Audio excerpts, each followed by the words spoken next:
tournant des années 1910, à l'est du Sénégal, il existait un village dont le nom s'était effacé des cartes coloniales, mais non de la mémoire des anciens. Ce village vivait entre les rythmes immuables de la saison sèche et de la saison des pluies. Les cases de banco s'alignaient autour d'un grand fromager millénaire, arbre des palabres, des mariages, des jugements. Les hommes partaient au champ avec leur houe, les femmes chantaient en pilant le mil, et les enfants couraient pieds nus, leur rire se mêlant aux cris des pintades. Dans cette communauté, chaque nom, chaque lignée, chaque union comptait. L'honneur d'une famille pesait plus lourd que la richesse, et les mariages se négociaient comme des pactes politiques. Au sommet de cette hiérarchie se tenait le chef dignitaire, homme respecté, dont la parole faisait loi. Dans son ombre vivait sa fille unique, Daba, la perle du village. Daba avait 16 ans à peine, mais déjà sa beauté bouleversait le village tout entier. Sa peau, sombre et lisse comme la graine de baobab, brillait au soleil. Ses yeux, larges et profonds, semblaient refléter les étoiles même en plein jour. Ses cheveux, qu'elle tressait avec soin, ondulaient sur ses épaules, encadrant un visage à la fois doux et fier. Chaque fois qu'elle passait au marché, les conversations s'interrompaient. Les femmes disaient à voix basse « Voilà la fille du chef, quelle grâce !» Les hommes, jeunes et vieux, baissaient la tête, incapables de soutenir son regard. Les griots chantaient déjà des louanges. Daba, fleur du fromager, lumière du fleuve, promesse d'un royaume. Tous savaient qu'un jour, son mariage serait un événement qui scellerait des alliances, renforçant la gloire de son père. Mais Daba, derrière ses sourires discrets, portait un secret que nul ne devinait. À l'autre extrémité du village, vivait Wali, fils d'un paysan pauvre. Ses mains étaient calleuses à force de manier la houe, ses habits simples, souvent rapiécés. Orphelin de père, il vivait avec sa mère, femme courageuse qui tirait de la terre juste assez pour nourrir leur ventre. Wali n'avait ni fortune, ni lignage prestigieux. Mais il avait ce que beaucoup n'avaient pas, un cœur vaste et un regard franc. Son rire éclatait comme un tambour, son pas était léger comme celui d'un danseur, et son chant, quand il travaillait au champ, attirait les oiseaux qui semblaient l'écouter. Beaucoup se moquaient de lui. Ce garçon n'a rien, que son sourire. Mais les enfants l'adoraient, les anciens respectaient sa politesse, et les jeunes filles, même si elles ne l'avouaient pas, s'attardaient parfois sur sa silhouette élancée. C'est ce garçon sans héritage que Daba avait choisi d'aimer. Tout commença au puits, un après-midi brûlant. Daba y vint avec sa calebasse. Les hommes, par respect, s'étaient écartés pour lui céder la place. Mais sa calebasse, trop lourde, bascula et se renversa. L'eau se répandit dans la poussière. Wali, qui se tenait là, se pencha aussitôt. Il lui tendit la main, ses yeux plongés dans les siens. « Permets, je vais t'aider. » Daba sentit une chaleur inconnue lui traverser la poitrine. Elle baissa les yeux, mais un sourire naquit malgré elle. Wali, maladroit mais sincère, remplit la calebasse à sa place. À partir de ce jour, leurs regards se croisèrent plus souvent. Daba, sous prétexte de chercher du bois ou d'aller au marché, empruntait les sentiers où Wali travaillait. Lui, timide d'abord, apprit à se tenir droit, à oser quelques mots. Puis vinrent les chansons. Assis au bord du fleuve, ils fredonnaient ensemble des mélodies simples. L'une d'elles devint leur chant secret, celui qu'ils chantaient à deux voix, promesse muette d'un avenir qu'ils n'osaient encore nommer. Ainsi naquit un amour fou, clandestin mais incandescent. Le village, cependant, n'était pas aveugle. Les regards trop insistants, les rencontres au crépuscule, tout se savait tôt ou tard. Un soir, le père de Daba, alerté par des rumeurs, convoqua sa fille. Sa voix était tranchante comme une machette. « J'entends dire que tu parles à ce garçon. Est-ce vrai ?» Daba baissa les yeux. Son silence valait aveu. Le chef dignitaire se leva, ses colères étant rares mais redoutées. « Ma fille, fille de chef, promise à des familles nobles, et tu oses songer à un pauvre ? C'est une honte pour notre sang. » Daba tremblait, mais trouva le courage de murmurer. « Père, je l'aime. » Le mot tomba comme un coup de tonnerre. Le chef serra les poings, ses yeux flamboyants de rage. « Alors écoute bien, cet amour est fini. Tu ne sortiras plus de cette maison. Jamais je ne laisserai ma fille épouser un misérable. » Il fit sceller les portes. Les jours suivants, Daba resta enfermé, ses yeux noyés de larmes, ses lèvres priant les esprits. Wali, de son côté, dépérissait. Les champs lui semblaient vides, ses chants s'éteignaient. Il errait la nuit près de la maison de Daba, espérant apercevoir son ombre derrière une fenêtre. Mais tout restait clos. Ses amis le pressaient d'oublier. Mais comment oublier une âme jumelle? Chaque jour sans elle était un supplice, chaque nuit sans sa voix, une torture. Daba, prisonnière, passait ses journées à pleurer. Sa mère, d'abord indifférente, finit par la surprendre riant un soir, après avoir libéré le grand cheval de son père pour semer le désordre et espérer croiser Wally. La mère, furieuse d'avoir été dupée, décida. « Tu partiras. Demain. Tu quitteras ce village et ce garçon à jamais. » Ainsi s'achevait l'innocence. Le père, l'honneur, la société s'étaient dressés contre deux jeunes cœurs. Daba, la perle du village, allait être exilée. Wally, l'enfant pauvre, allait devoir choisir entre se résigner ou défier le destin. La forêt, la mer, et même les esprits semblaient déjà se préparer. Car l'amour de Daba et Wally n'était pas un simple caprice. C'était une flamme que ni les interdits, ni la mort, ni même les djinns ne pouvaient éteindre. Au matin qui suivit la colère du père, la maison du dignitaire se referma comme une mâchoire.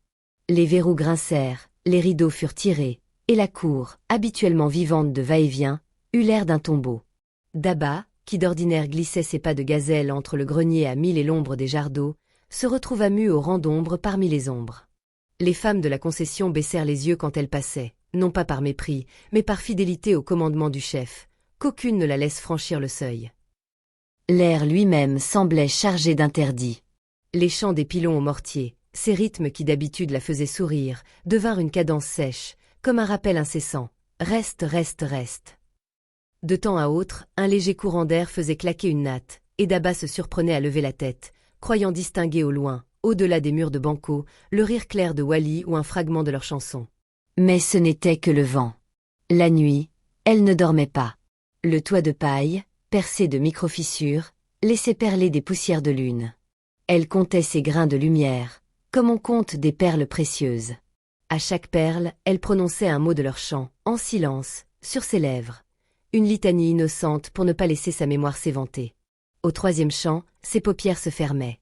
Au cinquième, elle rouvrait les yeux, prise d'un sursaut. Et si le monde, à son réveil, avait changé? Et si la porte, soudain, s'était desserrée? Au matin du quatrième jour, un plateau lui fut servi par Aïda, la cousine qui veillait désormais sur elle, mais veillait comme on surveille. Petit mil, sauce claire, une poignée d'arachides. Daba mangea sans faim, trempant le bout de ses doigts avec la dignité des reines captives. Aïda, mal à l'aise, risqua un regard. « Tu sais que le père ne cède pas. Il pense à ta gloire. » La gloire, répéta Daba doucement, si elle arrache la gorge, n'est qu'un autre nom pour la corde. Aïda baissa la tête. Elle n'était pas ennemie, seulement l'une des pierres du mur. Dehors, la saison sèche battait son plein. La poussière se levait au pas des ânes. Les hommes partaient tôt, ou sur l'épaule, silhouettes allongées comme des flèches sur la piste. Wally marchait, lui aussi, quelque part, le dos brûlé de soleil, le cœur en charpie. Daba le sentait, comme on sent un fil tendu. Si l'on pince d'un côté, une vibration court jusqu'à l'autre bout. Elle tenait ce fil entre ses dents. Le père, ce soir-là, rentra tard de la place des Palabres. Sa tunique indigo avait pris la poussière des débats, sa voix gardait une âpreté de fer. Il traversa la cour sans un mot. La mère, toute droite, suivit. Daba entendit le froissement des étoffes, l'échange bref, l'ordre net, qu'on lui coupe les visites, qu'on éloigne les bavardes. Qu'on éloigne la musique. La musique, c'était la calebasse posée contre le mur, les battements de mains dans la cour, les refrains des vieilles. On les fit taire pour un temps. Comme si l'on pouvait bâillonner l'air. Cette nuit-là, la mère entra dans la pièce de Daba, lampe basse. Son visage n'avait pas la dureté de l'après-midi. Il portait une fatigue ancienne, une loyauté sans joie. « Mon enfant, dit-elle, la vie d'une femme est un sentier étroit. On le marche sans tomber. Et si mon pied cherche un autre chemin ?» demanda Daba. La mère tourna la flamme vers son propre visage, pour que Daba voie ses rides comme des sillons. « J'ai marché ce sentier. Tes tantes l'ont marché. Tu crois qu'on ne sait pas l'amour? On sait. On sait aussi que l'amour qui défie l'ordre devient un incendie. Et l'incendie ne choisit pas ce qu'il brûle. Qu'il me brûle, moi, Alors, répondit Daba, la voix calme. Qu'il me brûle seul. La mère soupira. Elle posa la main sur la tête de sa fille, comme les matrones posent la main sur un pot bouillant pour en éprouver le frisson.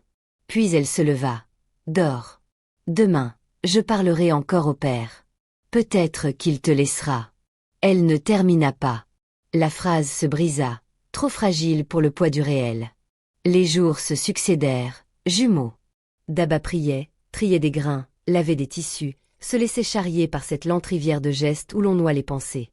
Elle oubliait parfois le temps, jusqu'à ce qu'un rire d'enfant, par la porte, vienne la gifler. Dehors, le monde continuait, l'ombre n'était pas partout. On lui interdisait la sortie, pas le ciel. Dans la cour, le grand ciel de la saison sèche, sans nuages, donnait la sensation d'un couvercle bleu, hermétique. Elle y traçait, du regard, les constellations apprises de sa grand-mère. Y cachait des messages qu'elle adressait à Wally, comme autrefois les enfants glissent des mots dans un tronc d'arbre. Je tiens. Je te tiens. 2 mots, toujours les mêmes. Parfois, une cousine, compatissante, lui rapportait des miettes de village. Les prix au marché, la récolte maigre, l'âne du vieux sar qui refusait d'avancer. Mais jamais, jamais, un mot de Wally. Le père avait fait taire la rumeur, et la rumeur, par peur, obéissait. Un midi, pourtant, glissa jusqu'à elle une bribe. Au champ de l'Est, un garçon chantait seul. La cousine, d'un clin d'œil, n'en dit pas davantage. Daba n'eut pas besoin d'autre chose. Le chant, c'était leur langue. Le plan naquit comme naissent les orages, une chaleur montée trop haut, qui, soudain, doit crever. Dans l'enclos, le grand cheval du père, bête fière aux poils bruns lustrés, était attaché à un pieu par une corde tressée. Il hennissait parfois, par défi. Daba connaissait ce regard, la liberté, mise sur un piquet, ricane. Ce soir-là, quand le crépuscule fit bleuir les murs et que les pas se dispersèrent, elle attendit que la mère s'absente vers la réserve. Aïda somnolait. Daba traversa la cour comme un souffle. Dans l'enclos, le cheval tourna la tête. La jeune fille posa sa paume sur le chanfrein large, y respira une odeur de foin et de sueur, une odeur d'ailleurs. Ses doigts glissèrent sur le nœud. 1 fois. 2 fois. Le nœud céda.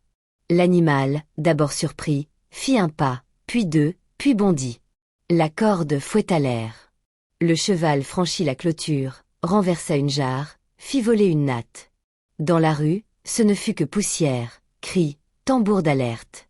Les hommes sortirent en pagnes serrés, les enfants coururent en riant et tremblant, les femmes se voilèrent les cheveux. Le cheval du chef. On courut, on jura, on attira des cordes, on improvisa des barrières humaines. Daba, le cœur cognant, se mordit la lèvre pour ne pas crier de joie. Le village entier était dehors. Le village entier regardait ailleurs. Elle s'avança vers le seuil, juste assez pour voir, au-delà de la cohue, une silhouette mince au croisement des pistes. Pas sûr. Un mirage.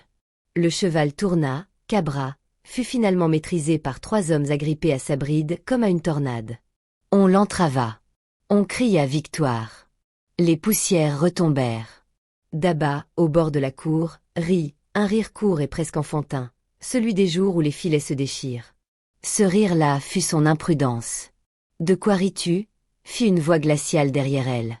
La mère se tenait dans l'ombre du seuil. Dans sa main, la lampe tremblait très peu. Son visage, d'ordinaire taciturne, portait une concentration d'orage. Mère, tu as lâché le cheval. Ce n'était pas une question. Daba baissa la tête. La mère posa la lampe, s'approcha. Elle n'éleva pas la voix. Ces mots, bas et nets, faisaient plus mal qu'un cri. Tu veux le chaos pour voir ton garçon. Tu veux livrer la maison au scandale. Je ne te reconnais pas. Tu étais la fille que j'avais élevée pour tenir debout quand le vent souffle. Te voilà qui creuse sous les murs de ta propre maison. Daba, la gorge sèche, chercha la vérité. Elle la trouva, nue. Je ne veux pas le chaos. Je veux le ciel. Et il est de l'autre côté du mur. La mère ferma un instant les yeux.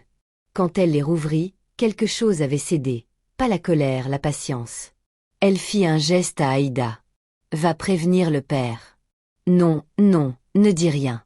J'ai à parler. Elles restèrent longtemps, face à face, sans bruit.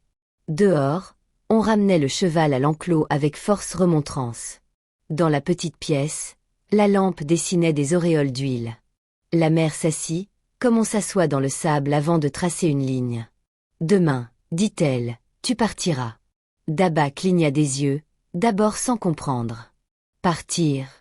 Son cœur fit un bond, un battement d'espérance. Partir, c'était traverser le seuil. Mais la phrase suivante vint tuer l'illusion. Tu partiras avec moi. À la ville. Chez ma sœur. Là-bas, il y a de l'ordre et du monde. Là-bas, tes yeux oublieront ce garçon. Et tes mains oublieront ce chant. Mère, supplia Daba, la voix brisée, ne me coupe pas du peu d'air qui me reste. Tu veux me sauver de la honte? Tu m'y jettes. On dira, la fille du chef a fui l'amour comme on fuit un chien. On dira ce que la bouche dira, répondit la mère. Moi, je veux sauver ta vie. Et l'honneur de ton père. Tu ne vois que ton propre feu. Moi, je vois la maison entière. Les mots tombèrent entre elles, lourds. Daba aurait voulu crier, se débattre, renverser la lampe, faire que la nuit s'embrase. Elle resta immobile, comme pétrifiée de l'intérieur. Une pensée seule tournait. Demain, je perds la trace du fil. Demain, si je pars, Wally ne saura plus où chanter. Épargne au moins la nuit à mon cœur, murmura-t-elle. Laisse-moi dire adieu au ciel de la cour. La mère hocha la tête. Elle n'était pas une ennemie. Elle était la main sévère du destin. Cette nuit-là, Daba ne dormit pas. Elle s'assit au milieu de la cour, la joue contre la natte, les yeux dans les étoiles. Le fromager, au loin, mettait dans le ciel une ombre de géant. On aurait dit un vieil ancêtre debout, témoin et impuissant. Daba, à voix à peine audible, reprit le refrain. Quand je ferme les yeux, ta voix me voit. Quand j'ouvre les mains, le vent te prend. Elle imagina Wally, quelque part sur la piste, immobile, tourné vers la maison du dignitaire, pressentant sans savoir. Elle lui parla, comme on parle au jour avant qu'il se lève. Demain, on me coupe la route. Ne crois pas que je renonce. Mon pas s'éloigne, mon cœur reste. Garde la chanson. Garde-la comme on garde une braise. Je viendrai, ou tu viendras, par la route que le monde n'a pas vue. Au chant du coq, la mère était déjà prête. 2 calebasses, un baluchon, l'argent de route cousu dans l'ourlet d'un pagne. Le père, informé, ne dit mot. Son silence signait l'ordre. Les femmes de la concession s'affairèrent, les yeux fuyants. Personne n'osait croiser la douleur de Daba.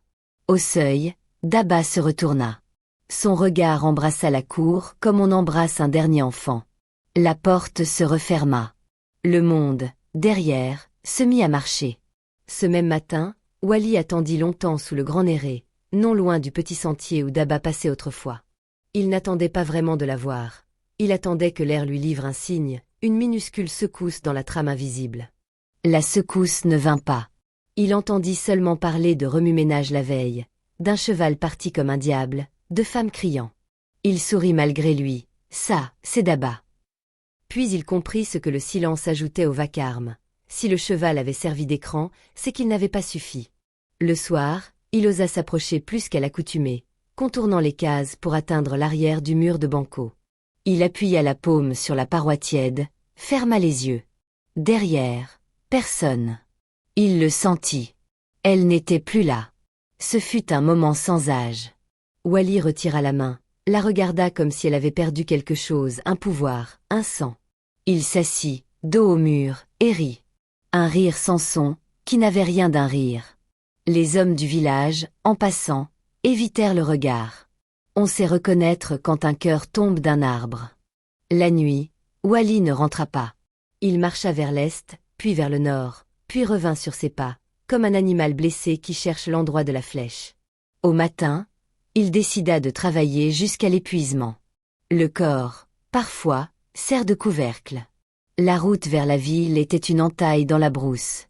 La mère marchait d'un pas solide, Daba la suivait, le baluchon plus lourd que ses épaules. Les arbres, maigres, projetaient des ombres courtes. Parfois, une pirogue passait le long d'un bras d'eau, lentement, comme un buffle d'argile. Des caravanes de sel croisaient leur chemin, des hommes aux brassards de cuir, le regard des habitués qui comptent en journée, non en heures. Les femmes échangeaient aux haltes des histoires de belles-sœurs et de récoltes. La mère de Daba parlait peu. Daba, muette, cueillait des images. La poussière qui fait des halos autour des chevilles, la cuisson sèche du mil au bord de la piste, un enfant qui rit avec un goitre énorme, des bijoux de cuivre qui cliquettent. Chaque nuit, sous un ciel immensément clair, elle tentait d'entendre à travers la voûte cette voix qu'elle connaissait mieux qu'elle-même. Rien. Le silence, à l'infini. Le silence ne dit pas « non ». Il dit « attends ». Au troisième jour, elles atteignirent un bourg plus grand, où le marché formait une mer de tissus. La mère négocia une place dans une charrette. Le roulis de la roue, grinçant, coupa la voix intérieure de Daba. Elle somnola, surprise parfois par une larme qui s'échappait sans qu'elle l'ait appelée. La ville n'était pas immense, mais aux yeux d'une fille de village, elle paraissait sans bord. Les maisons serrées, les ruelles étroites, les boutiques où l'on vend du rien et du tout, la rumeur continue. Ici, les pas ne s'arrêtent jamais. La sœur de la mère habitait une cour aux murs hauts, avec un portail de planches épaisses que l'on claquait comme on claque une phrase. « Te voilà », dit la tante, regard amusé posé d'abord sur la mère, puis sur Daba.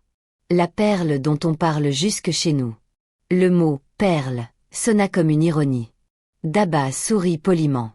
La tante ouvrit les bras, dut serrer l'ombre d'une enfant qui ne savait plus quelle forme prendre. Dans cette cour, Daba eut une chambre, un lit, des tâches, piler, balayer, coudre. Elle eut aussi, très vite, la charge de ne pas penser. Les premiers jours, la ville l'étourdissait. Elle s'efforçait d'y poser les pieds avec grâce, de découper le temps en gestes utiles.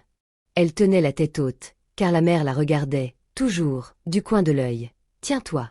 Que personne ne voie la cassure. » Mais la cassure, à l'intérieur, faisait son travail patient. Au bout d'une semaine, Daba s'éveilla d'un rêve si net qu'il la laissa assise, le cœur battant, les yeux fixés sur le mur. Dans le rêve, Wally ne parlait pas. Il marchait. Il portait, dans la main gauche, une corde coupée nette, dans la main droite, un chant. Elle se réveilla avec ce chant au bord des lèvres.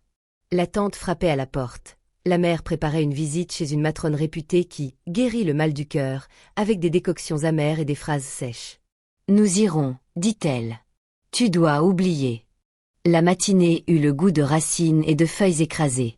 Le bruit des colliers de la matrone, ses yeux perçants, sa satisfaction quand la mère soupirait, voilà qui la calmera. Daba hocha la tête, obéissante. Elle remercia même. La politesse est une armure dont on circonscrit les failles.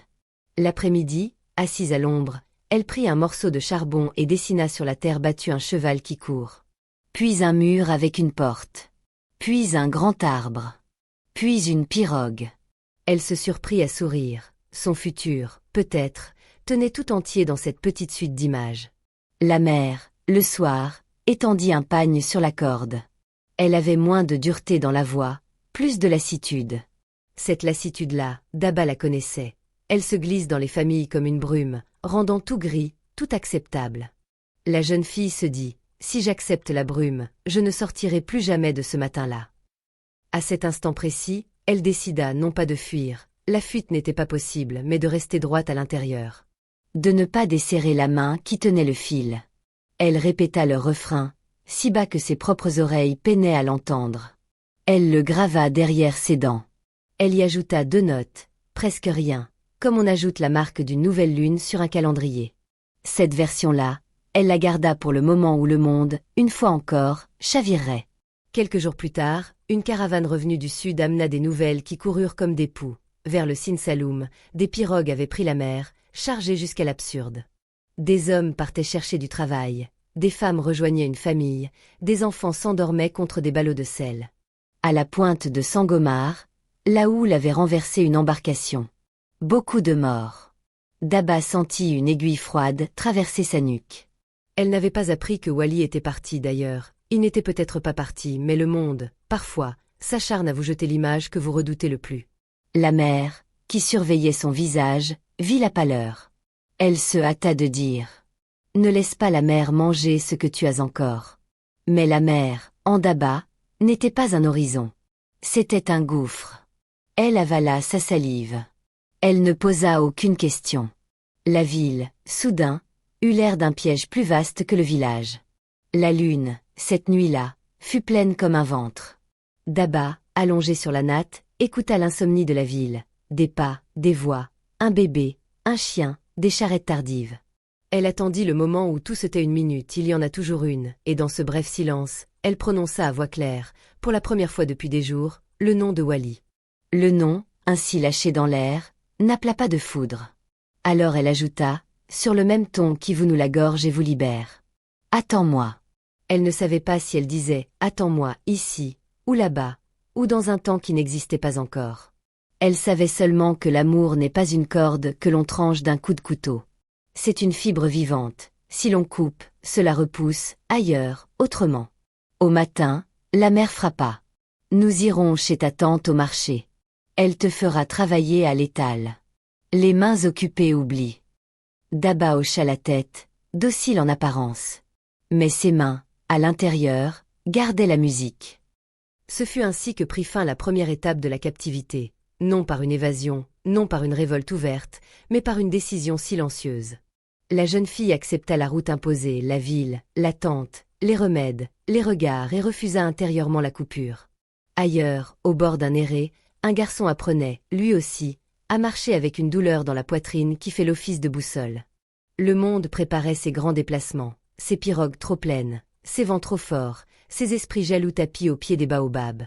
Le père, ce soir-là, consulta un marabout discret. « J'ai éloigné la cause du trouble, dit-il. »« Vous avez déplacé la braise, » répondit l'homme. « La braise, parfois, mais le feu plus loin. » Le père fronça les sourcils.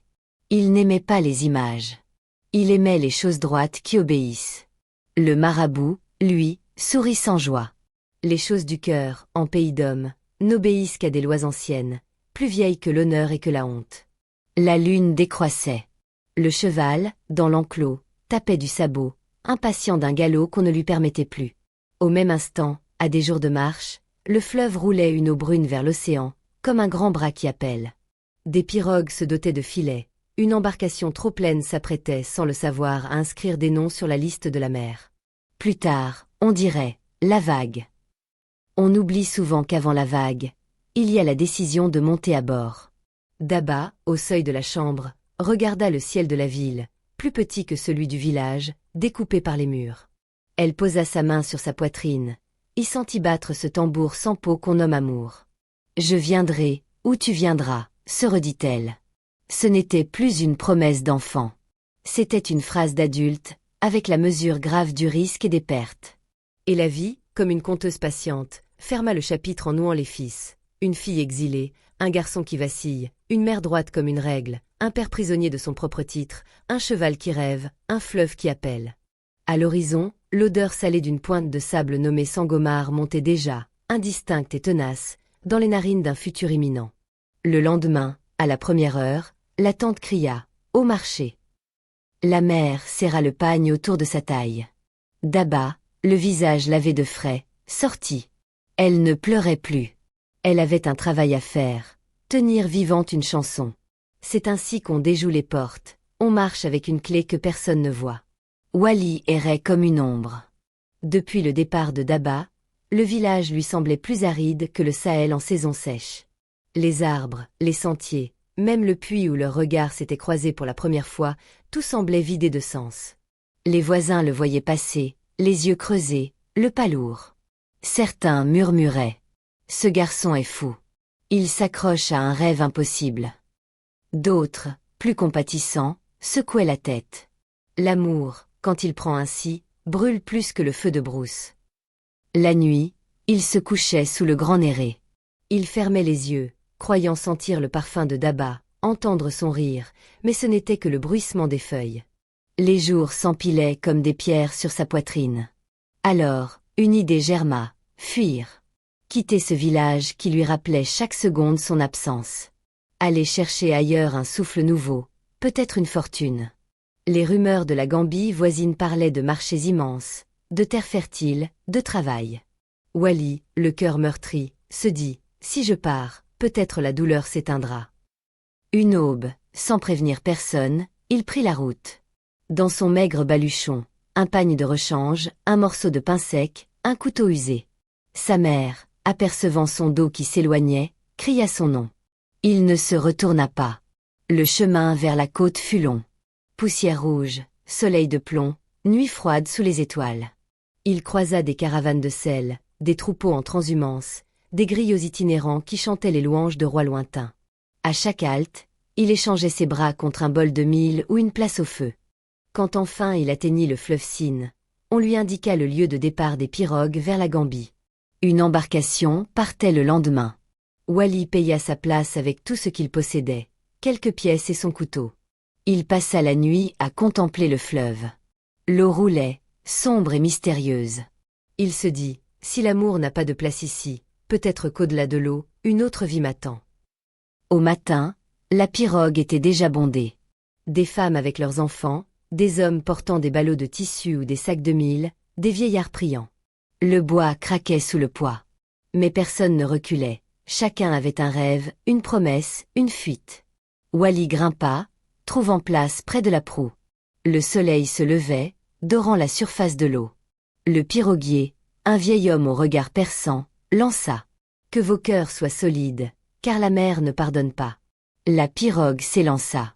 Les pagaies frappaient l'eau en cadence, les chants s'élevaient pour donner courage. L'air sentait le sel, le large approchait. Wally ferma les yeux, murmurant leur refrain secret, comme un talisman. Mais à l'horizon, un grondement surmontait. Près de la pointe de Sangomar, l'océan se fit brutal. Le vent hurla, les vagues gonflèrent. La pirogue, trop chargée, tangua dangereusement. Les femmes serrèrent leurs enfants, les hommes priaient, le piroguier criait des ordres que nul n'entendait. Une première vague frappa, soulevant l'embarcation comme une coquille.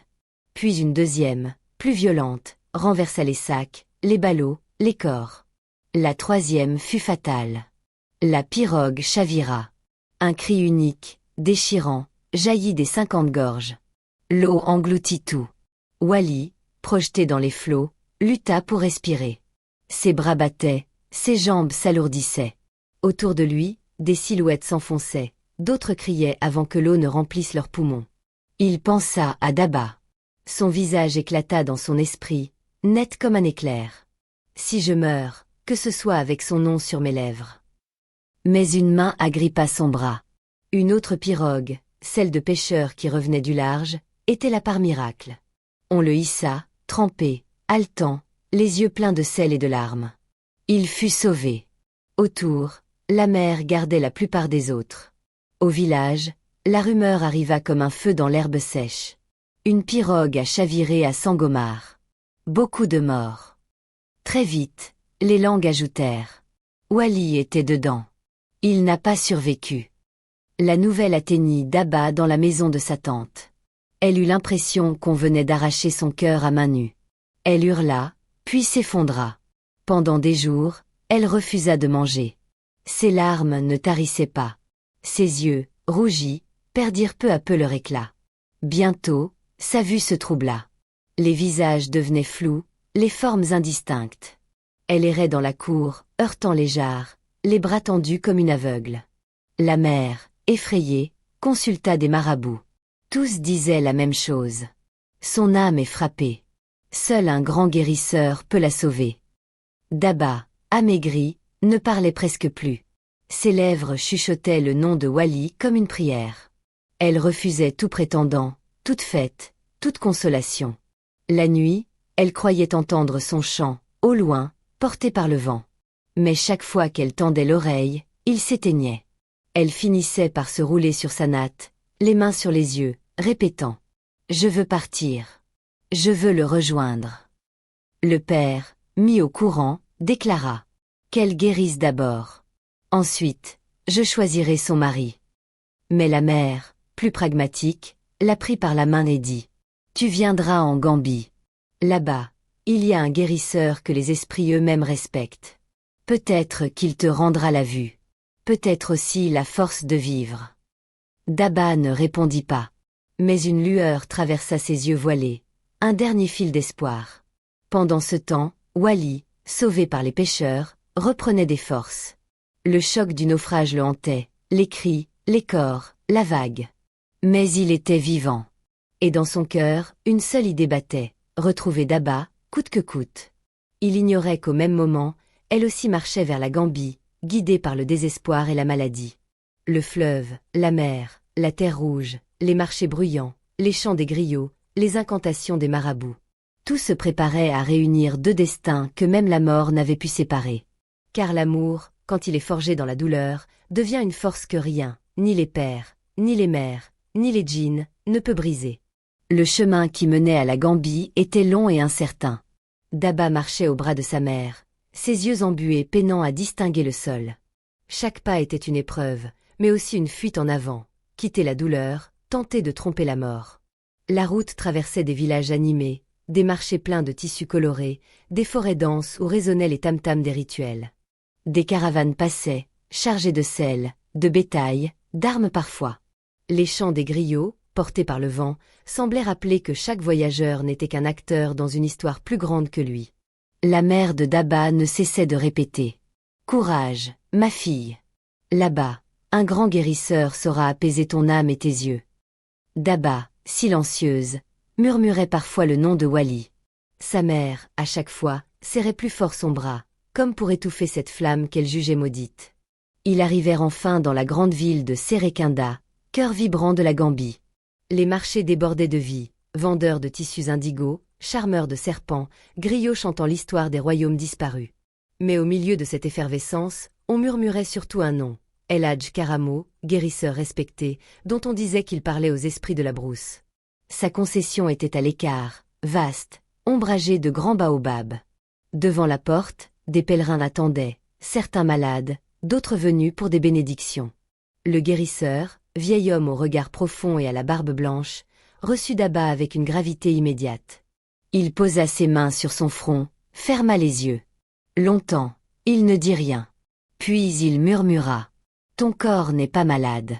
C'est ton âme qui pleure. La vue de tes yeux s'est troublée car ton cœur s'est brisé. Mais les esprits ne t'ont pas abandonné. Tu es marqué. » Il entreprit des soins, décoctions amères, fumigations, prières récitées en wolof et en arabe. Pendant des semaines, Daba resta chez lui, nourri de plantes, entouré de champs. Peu à peu, ses yeux retrouvèrent leur éclat. Elle voyait de nouveau, d'abord flou, puis net. Mais le guérisseur, lui, observait en silence.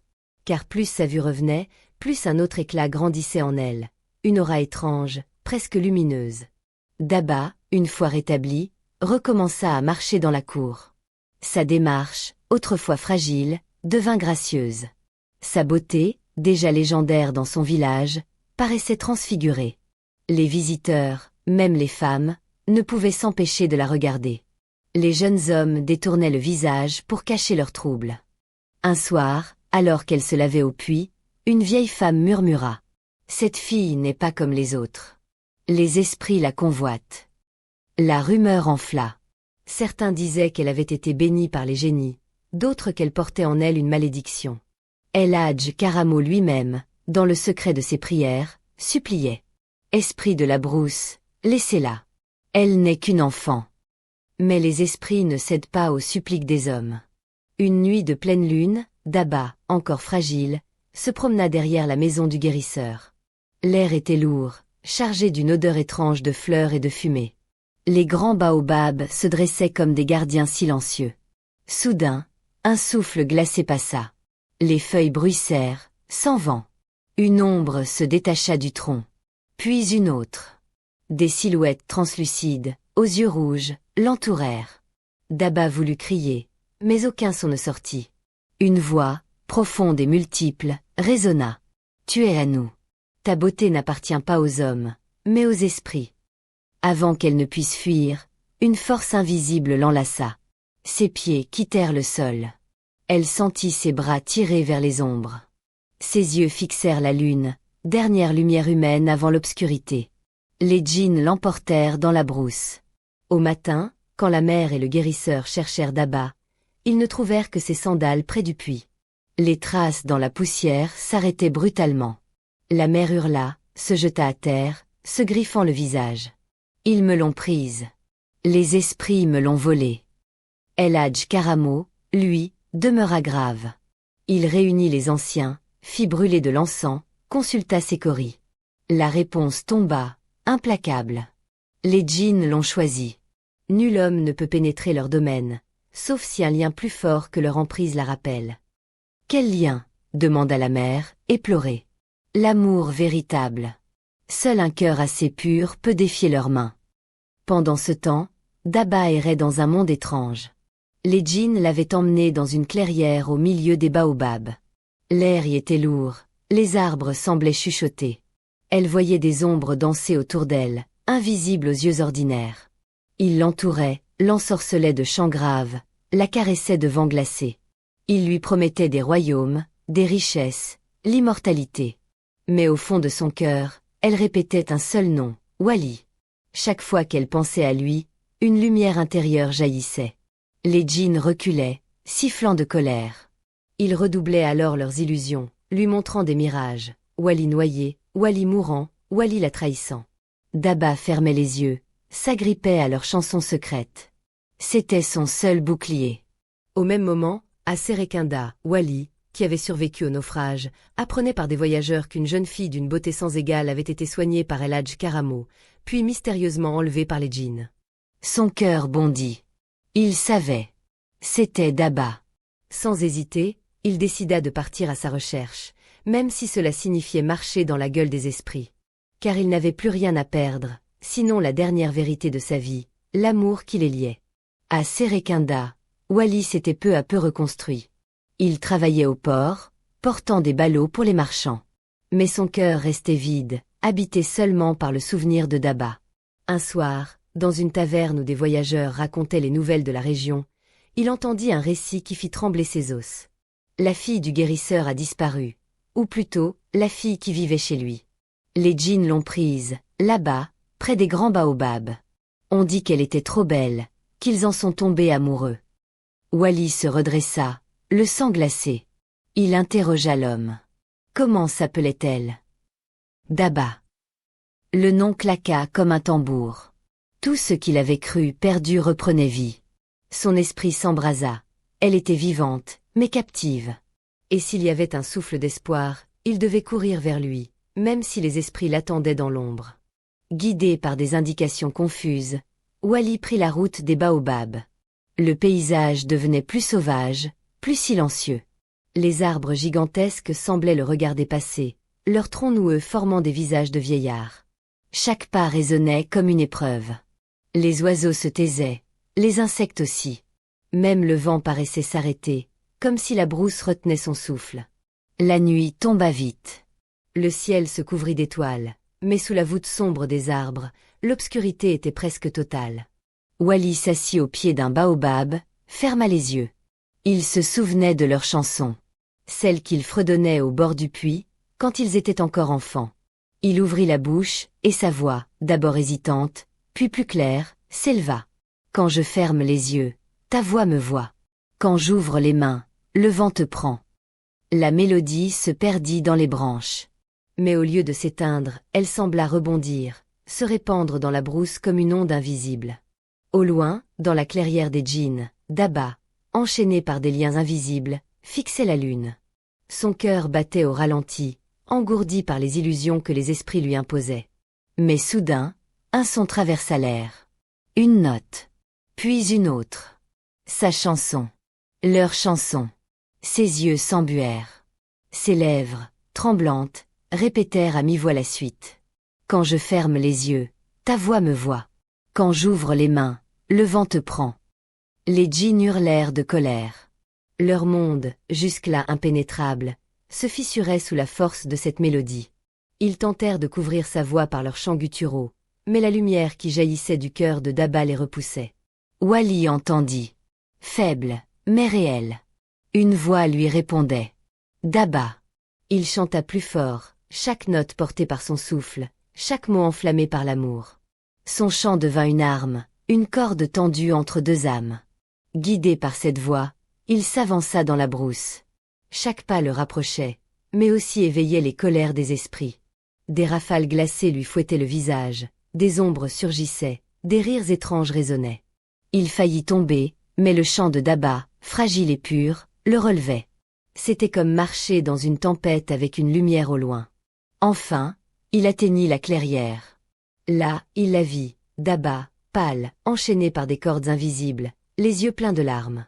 Autour d'elle, Une dizaine de silhouettes noires aux yeux rouges, tourbillonnant comme des flammes. « Tu n'as pas ta place ici, humain !» gronda une voix multiple. « Je viens chercher ce qui est à moi », répondit Wally, d'une voix ferme. Il s'avança, son chant toujours sur les lèvres. Les djinns reculèrent, sifflant, comme brûlés par cette musique. Daba tendit les bras. Leurs voix s'unirent. La chanson résonna plus fort que jamais, éclatant dans la clairière comme un tonnerre. Les chaînes invisibles se brisèrent. Les djinns, vaincus, hurlèrent et se dissipèrent dans l'air comme de la fumée. Certains s'enfoncèrent dans les troncs des baobabs, d'autres s'évanouirent dans le sol. Le silence retomba, lourd mais libérateur. Wally courut vers Daba, la serra contre lui. Elle pleurait, riait, tremblait tout à la fois. « Je croyais que tu étais mort. Et moi, je croyais t'avoir perdu pour toujours. » Leur chant s'était rejoint, mais maintenant, leurs cœurs battaient ensemble, dans un silence qui n'avait plus besoin de paroles. Ils revinrent à la maison d'El Hadj Karamo. La mère de Daba, en les voyant, s'effondra en larmes. Elle comprit qu'aucune chaîne, aucun exil, aucune interdiction ne pouvait briser un amour ainsi forgé. Le guérisseur, grave, déclara : « Vous avez défié les djinns. Si vous avez triomphé, c'est parce que les esprits ont reconnu dans votre lien une force qu'ils ne pouvaient soumettre. Prenez soin de ce feu, car il est rare. » Wally et Daba savaient que l'épreuve n'était pas finie. Le monde des hommes les attendait, avec ses lois, ses pères, ses dignités blessées. Mais ils n'avaient plus peur. Ils avaient traversé la mort, l'exil, et le voile des esprits. Rien, désormais, ne pouvait les séparer. Un matin, main dans la main, ils reprirent la route vers leur village natal. Derrière eux, les baobabs se dressaient comme des témoins silencieux de leur victoire. Devant eux, les tambours de l'avenir commençaient à résonner. La route du retour fut longue, mais différente. Chaque pas de Daba et Wally avait désormais la solidité d'un serment. Ils marchaient main dans la main, leurs ombres entremêlées sur la terre rouge. Au fil du chemin, les villages qu'ils traversaient les regardaient comme deux revenants. Certains chuchotaient. « N'est-ce pas la fille du dignitaire, qu'on disait perdue aux esprits ? Et ce jeune homme, n'est-ce pas celui que la mer avait englouti ?» Partout où ils passaient, des yeux s'écarquillaient. On leur donnait à boire, on leur offrait des nattes pour dormir. C'était comme si leur histoire, déjà, devenait légende avant même la fin. Mais au village natal, tout n'était pas prêt pour les accueillir. Quand la nouvelle arriva que Daba et Wally revenaient ensemble, les hommes se rassemblèrent sous l'arbre à palabres. Le père, assis au centre, serra les dents. Sa fille, qu'il croyait sauvée des griffes du scandale, revenait avec ce garçon pauvre qu'il avait tant méprisé. Elle ose défier ma parole. Elle ose salir l'honneur de ma lignée. Tonnatait-il. Les anciens se regardèrent. Certains opinèrent, d'autres restèrent silencieux. Car tous savaient désormais. Daba avait été prise par les djinns et en était revenue grâce à Wally. Ce n'était pas une histoire ordinaire. Quand ils arrivèrent, le village entier sortit. Les enfants couraient, les femmes s'avançaient, les hommes murmuraient. Daba et Wally, épuisés mais debout, s'arrêtèrent devant la grande case de son père. Le silence tomba. « Père, » dit Daba, la voix claire malgré les tremblements, « voici l'homme que j'aime. Tu as voulu nous séparer, mais ni la mer, ni la mort, ni les esprits n'y sont parvenus. Comment toi, un homme, le pourrais-tu » Un murmure parcourut la foule. Le père se leva, les yeux flamboyants. « Tu n'es plus ma fille. Tu m'as déshonorée. » Mais alors, une vieille femme de la concession, connue pour sa sagesse, s'avança. « Chef, écoute le signe. Si les djinns eux-mêmes ont échoué à briser cet amour, c'est que cet amour est protégé par quelque chose de plus grand que toi. » Cette nuit-là, les griots se réunirent. Ils chantèrent l'histoire de Daba et Wally devant tout le village. Leurs chansons racontaient le naufrage, le deuil, la maladie, l'enlèvement par les djinns, puis la délivrance par le chant des âmes jumelles. Les tambours résonnaient, les koras pleuraient et vibraient. Les enfants écoutaient bouche bée, les anciens hochaient la tête. L'histoire était déjà en train de quitter la sphère du scandale pour entrer dans celle du mythe. Le père, enfermé dans sa case, entendait malgré lui ces chants qui échappaient à sa volonté. L'honneur qu'il croyait défendre devenait ridicule face à la grandeur de ce récit. Au matin, le conseil se réunit. Le père, Les anciens, les griots, les mères. La question était simple. Fallait-il accepter l'union de Daba et Wali, ou les bannir? Un ancien, la barbe blanche, prit la parole. Nous avons vu des générations s'unir par richesse, par stratégie, par ordre du père. Mais combien d'histoires d'amour ont traversé la mort, la mer et les djinns? Cet amour-là ne nous appartient pas. Il appartient à l'humanité tout entière. Refuser serait nous condamner au ridicule devant les ancêtres. Les têtes opinèrent une à une. Le père, acculé, dut céder. Quelques jours plus tard, le mariage fut célébré. Pas un mariage discret, mais une fête grandiose, comme pour effacer les mois de larmes et de douleur. Les femmes dansaient, les hommes chantaient, les tambours battaient si fort qu'on les entendait à des kilomètres. Daba portait un pagne d'indigo brodé d'or, ses yeux brillaient comme au premier jour. Wali, vêtu simplement, avait la dignité d'un roi. Au moment où ils échangèrent leurs serments, un vent léger traversa la cour, faisant trembler les flammes des torchers. Certains dirent que c'étaient les djinns, venus une dernière fois, mais incapables désormais de briser ce lien. La nuit, après les chants et les danses, les deux jeunes mariés se retirèrent dans la case préparée pour eux. Avant de franchir le seuil, une vieille femme leur donna sa bénédiction. Que vos voix restent toujours accordées. Que vos enfants portent en eux la force de la mer et la lumière des étoiles. Wali et Daba se regardèrent, les yeux pleins de larmes. Ils savaient que leur épopée n'était pas seulement la leur. Elle devenait l'histoire de tout un peuple, transmise de bouche en bouche, de génération en génération. Les années passèrent. Daba et Wali restèrent unis, leur maison remplie de rires et de chants. Chaque fois qu'un enfant du village se plaignait d'un amour interdit, on lui racontait leur histoire. Si Daba et Wali ont triomphé de la mort et des esprits, toi aussi, tu peux tenir bon. Quant au père, il finit par s'incliner. L'honneur qu'il croyait perdu se transforma en gloire nouvelle, celle d'avoir donné au village une légende vivante. Leur chant, celui qui les avait sauvés des djinns, devint un refrain connu de tous. On le chantait au mariage, aux veillées, aux traversées périlleuses de la mer. Il disait que l'amour, quand il est vrai, ne connaît ni mur, ni océan, ni esprit. Ainsi s'acheva l'épopée de Daba et Wali, non pas comme une tragédie, mais comme une victoire lumineuse. Leur amour devint une étoile accrochée au ciel du Sénégal, éternelle et indomptable.